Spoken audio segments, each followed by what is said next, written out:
Hi, I'm Kara, life coach, wife, and mom to 4 incredible and unique children. It wasn't all that long ago that my son received a diagnosis that had my world come crashing down. I lacked the ability to see past the circumstances, which felt impossible, and the dreams I once had for my life and family felt destroyed. Fast forward past many years of surviving and not at all thriving, and you'll see a mom who trusts that she can handle anything that comes her way and has access to the power and confidence that once felt so lacking. I created the Special Needs Mom podcast to create connection and community with moms who find themselves feeling trapped and with no one who really understands. My intention is to spark the flare of possibility in your own life and rekindle your ability to dream. This isn't a podcast about your special needs child. This is a podcast about you.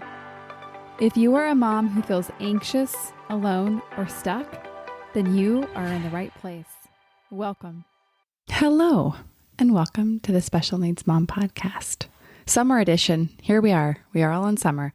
And that is what we're going to be talking about today. I'm titling this episode probably something like a Midsummer Check In, unless we come up with something better between now and when it releases. But I thought I would use this opportunity for connection and reflection. That's kind of what's happening in today's episode. And I'm going to start with a story like I do many times, personal story, because you know what? It's what's the most accessible for me. So yesterday I was talking to a friend by way of Voxer. If you don't know that app, check it out. I love it. It's the way I connect with most of my friends that I actually talk to. Let's give her a shout out. She's a friend from college who lives in Texas. Her name is Nicole.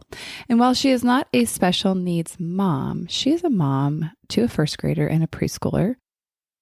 And in many ways, some of those needs overlap. So I think she very much understands the experience, or she's living the same experience I am as it relates to being a full-time caregiver or stay-at-home mom and a business owner. And her business is in a growth phase right now. It's fairly exciting, and I'm so proud of her.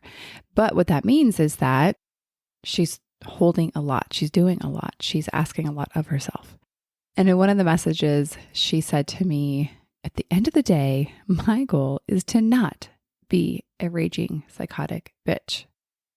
And I laughed out loud because I was like, yeah, that's exactly what I'm working on too. And I don't love using the B word. It's not my favorite word, but sometimes it just fits. So we're going to use it because it felt right.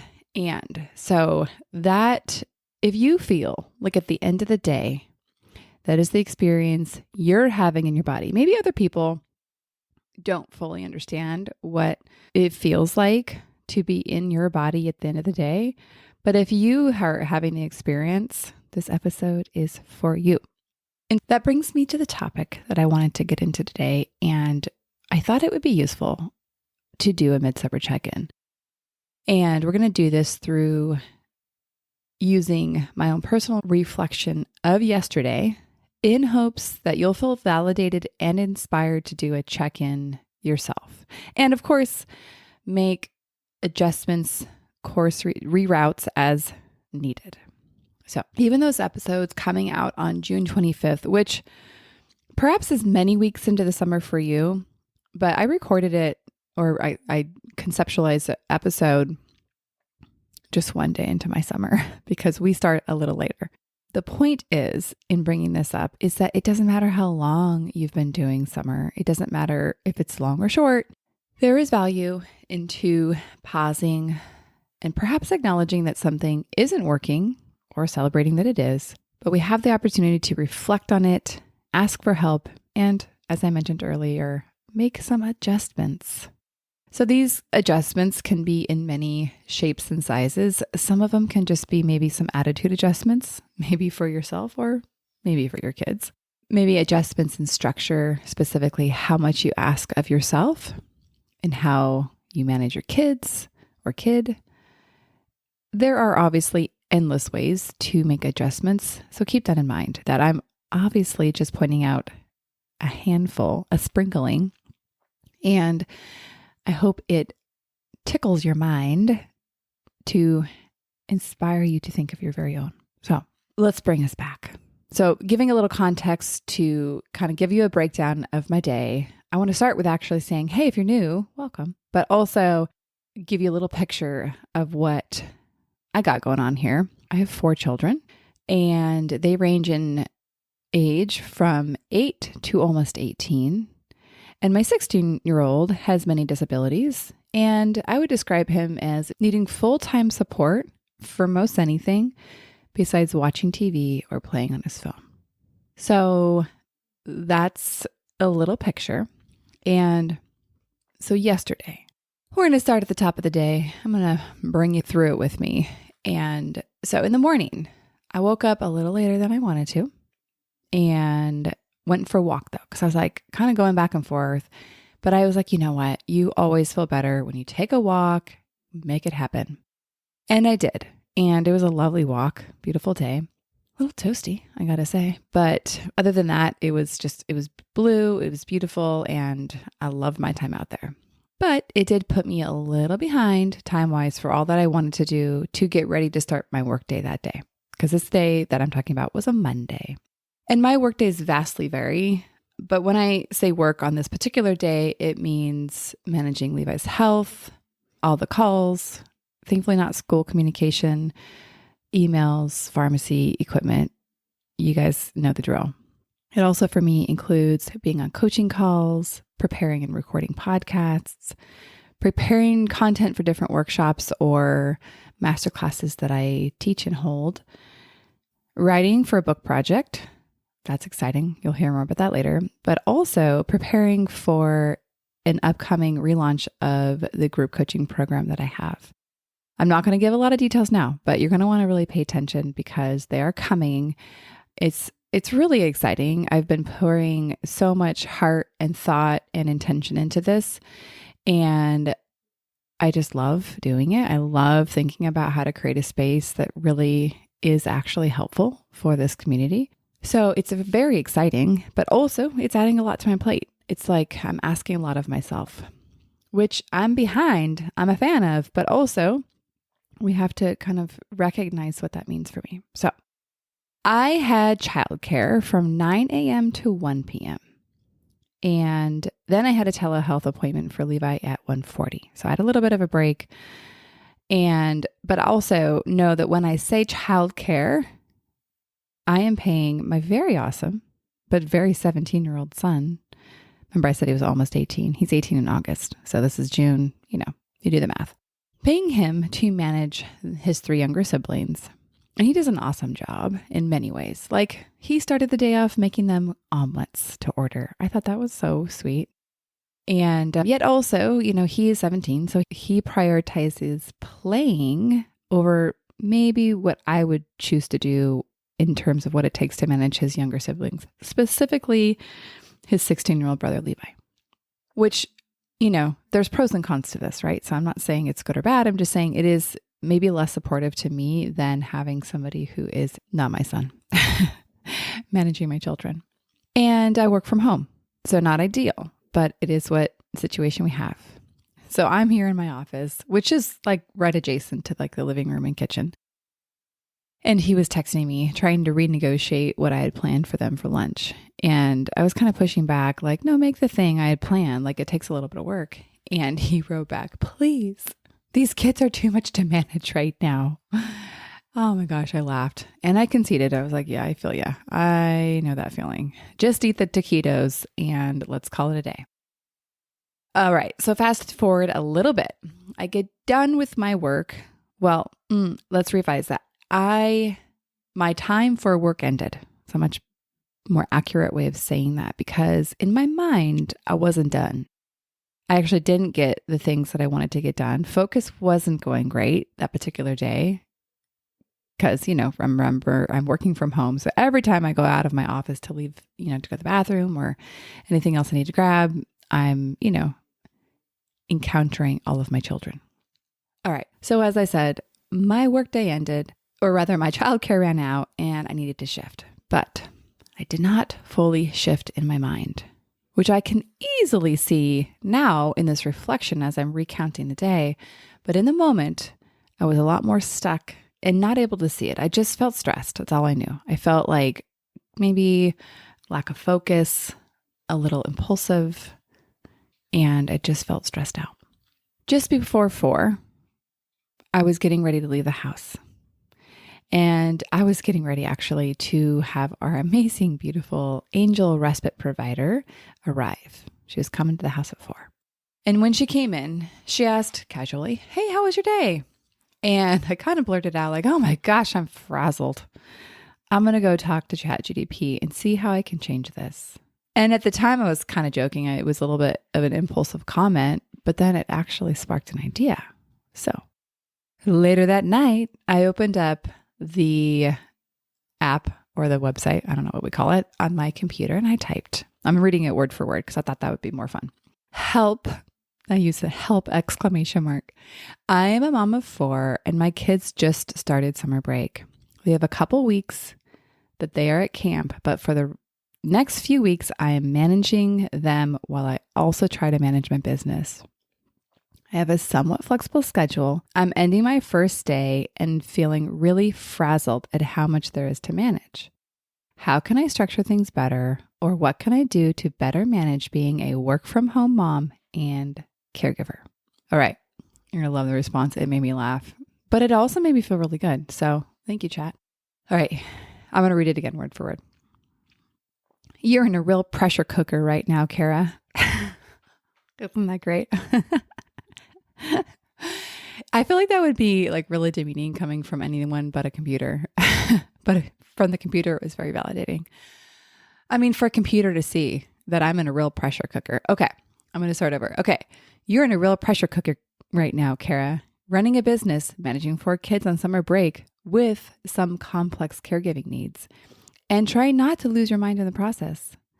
That frazzled feeling is valid. Let's reset the approach to help you feel more in charge and less like you're spinning. I mean, you nailed it, chat. Okay. So let's do that. And if you're not a chat GTP, I always say it wrong, GTP, whatever. Alex, our editor, is probably like, "Oh, Kara, you got to just write it on a Post-it. You got to get this one right." You know, AI is what we're working with. So if you're not an AI user, there actually did an episode on this, on how I use it as a special needs mom and business owner, like, all the different things, but I use it all the time. It is actually kind of fun. And just, I feel like for me, kind of sparks a lot of my own thinking. So it's, in my opinion, it's never going to replace our minds, but I do think it can help us in a lot of different ways. So there is an episode on that. We'll put that in the show notes. So going back to what chat spit out for me, and I won't walk you through every detail because what I actually really want you to do is do this for yourself. So go write a down and dirty, not very well thought out or eloquent paragraph like I wrote, and just actually what you're experiencing and see what it spits out. And you can do this, or you can use the full evaluation process that I teach. And there's an episode on that. And I did not pull it up before I started recording, but it will be cited in the show notes. So there's 2 resources if you want to kind of dive a little bit deeper into this. So it doesn't matter, but the point is do something. Do something to support yourself here. That's the theme. All right, let's go back to what chat shared with me. Chat gave me 5 bullet points, and I'm not going to go into a ton of detail like I mentioned, but I am going to give you a brief summary of them and let you know how I implemented like the information, like what I did with this. And this is also a cautionary tale of don't try to implement all of it at once. It would be way too much. And you then would likely even get more overwhelmed.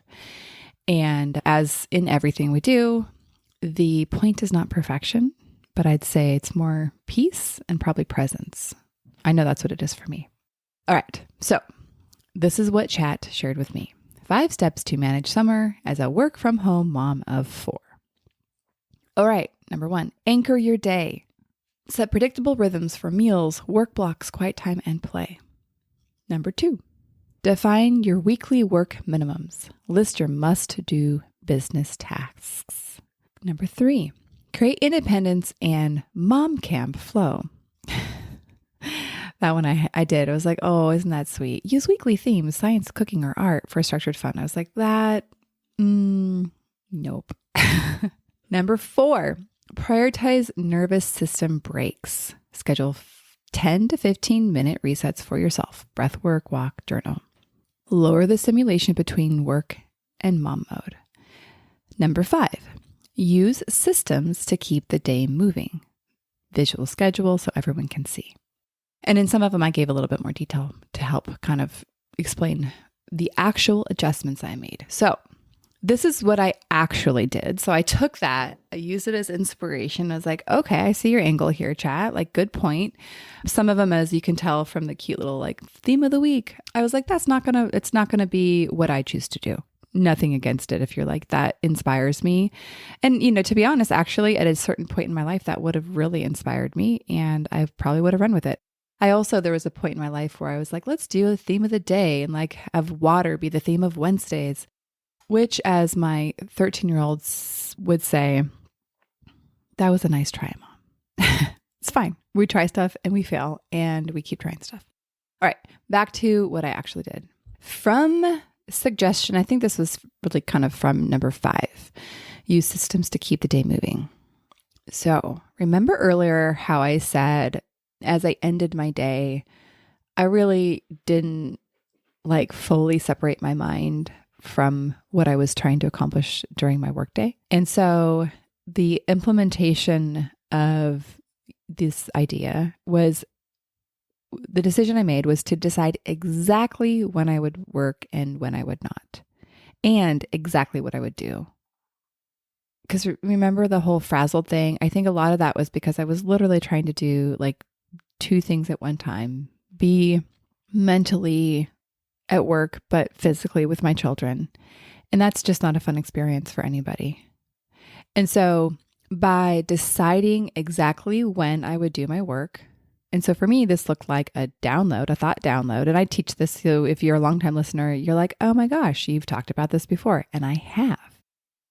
Actually, there's an episode that we can reference as well. I think it's called The Anti-Overwhelm Way to Plan Your Day. Isn't that cute? Okay.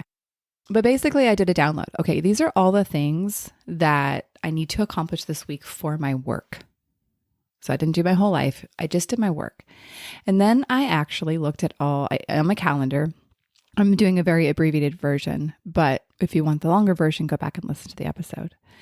So basically, then I had all the like things that were really kind of immovable on my calendar, like doctor's appointments or have to bring a kid here or there, that kind of stuff, and kind of put that in there. And then around that, all the things that were a little bit less flexible, I actually found places that worked. Here's the key: places that work to put my work. So for me, what that meant is actually there's a lot of mornings that I'm working from 5:30 a.m. to 7 a.m. because I know generally that I will have uninterrupted thought time. My children are still asleep typically, or my husband's still at home. And I knew that I'd be able to kind of get some focus done and that would free up my work days to just kind of have it be lighter load kind of stuff, or expecting that I still probably will get a lot of interruptions from my children. So deciding specifically where things went and what I would do and what I wouldn't do. So some of the things did not make it on the list for the week. I should say they made it on the list for the week, but they didn't make it on my schedule because I actually didn't have a place to put them and that worked. So some of the things I decided I would not do, period, or I would not do this week and I would do them next week. So by kind of zooming back, I was able to actually very intentionally plan my day in a way that worked. And part of it is being also real clear with myself on when I'm with my kids and like just being with my kids. So this for me makes it so I can actually enjoy the time with my kids because I know everything else is taken care of. I like have trust that it's going to be dealt with when I've decided it will be dealt with. Okay, so that's one thing I did. And this is something where, and this is a skill or a practice I've done for a long time, but I get kind of lazy with it. And then, so I have to work my way back to doing it a little bit more intentionally because I start to, loosen things up a little bit to the point where it's not really very effective. Okay. kind of very connected with this. Number two, the other thing I did is I brought back out a tool that I created last summer. And I'm trying to think of how I could show you guys a picture of this or like a visual of this, because it's actually kind of funny. My daughter was like, Mom, can you do that schedule that you did yesterday? So what it is it's one piece of paper, and it is a 30-minute increment schedule for the day for all the people that are at home. So I update this every day/week. And in some cases, like my husband's actually going to be like off of work. So I'll add him on there. And in other cases, like my oldest son has a lot of times where he's going to be away. So I'll take him off of there because I'm not having to accommodate for his plan. But I have all of us on there so that everybody can see what they're doing. Because also this helps me from having 4 kids ask me, Mom, what are we doing today? I can put on there what we're doing today.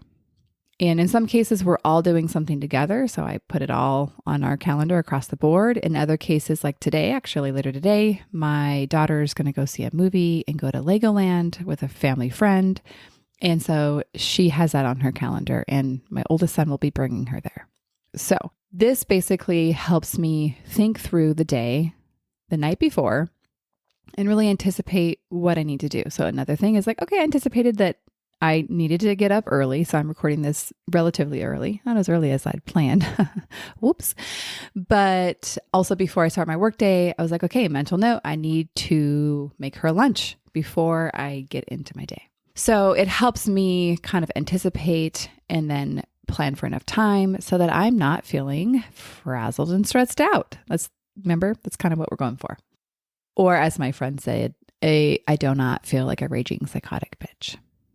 Okay, so this tool is, again, mostly to manage my mind. Yes, it helps with logistics, but when I go into the day with a plan that works in my mind, I can easily think everything's handled today. Everything's handled. I have time to do this. So generally, most of us go through the day thinking, I don't have enough time for this. I'm running out of time, or I'm behind. This is a really common one. And when you actually have a schedule that you can give your brain some evidence that you're actually totally fine, you're handled, you know that you have time for connection and fun, time to go to the park, time to do whatever, you decide you want to do, that helps manage your mind. It also helps me hold myself accountable with grace and compassion. So I don't use this tool to expect perfection from myself or put like rigidity in there. Because if you look at this like tool I use, like it's like, whoa, that's like a lot of detail. But I use it to help lead my family. So it's my way of saying, hey, I've sorted this all through, and this is what I think works for everybody. And of course, we'll change it as we need to. It's not, it's not written on stone. And so moving on to the last item, and this was a suggestion from, I think, number 4. And the emphasis was taking care of my nervous system. So, not a surprise that I was a fan of that one. And for me, this looks like a little bit more unplugging from social media. It's just a lot lately, a lot. And I find myself just kind of being bummed every time I engage in knowing that I'm going to just probably feel not as good once I read all the myriad of updates and perspectives that seem to always be conflicting. So that's going to be a big one for me. Morning walks. So continuing that, which, this week I actually decided not to do those because hence the getting up early and working, but I will be incorporating those back in and or getting movement later in the day. And I guess, this one's kind of maybe repetitive, but also for me, the emphasis of taking care of my nervous system is the getting up early and having quiet time to myself, which nobody's asking for anything from me. This also means I need to go to bed early, and also the loops back to finding success in this is also going to be kind of critical to do a little bit more unplugging from social media so that I don't sabotage my bedtime. And lastly, for me, continue to use the many tools I have. So I'm fortunate to have many tools to support my nervous system and to help myself feel grounded and to kind of get back into that, green zone where I can listen and learn the best. And so I will continue to use those. So this is my story. And this was fun, actually, kind of writing for you. I thought, you know what? Who doesn't like kind of getting the behind the scenes of what people are actually doing out there? And so I thought y'all would like this. And I can report back. So I wrote or kind of outlined this Monday night at the end of the actual day. So this was about a Monday. I kind of conceptualized the episode on Monday, and then I wrote it Tuesday morning and did not get to record it. So I lived that whole Tuesday with a new plan, and now I'm here talking to you. So I can report back to say, wow, it went so much better. So much better. Now, I did struggle a little bit during certain parts of the day. And so I have to go back and be like, okay, what happened there? And I think I know that my mind will go back to be like, yeah, you should just go like do a little bit of admin work, like be productive during this time. And so I had to remind myself actually that I'd already decided when I would do the work, then my brain was trying to tell me that I was supposed to go get done now. So I had to do a little bit of a reset there. But you know what? Like I said, we're not looking for perfection. We're looking for moving towards the experience of peace and presence. And I wish I could think of one more P because that feels like what really round it out. But that's all I got for you. And so we're going to settle in there. And thank you so much for listening and hanging out with me. Because I mean, I don't know if you feel this way, but I feel like I really love hanging out with you. And so thanks for hanging out with me. And we will see you on the next episode.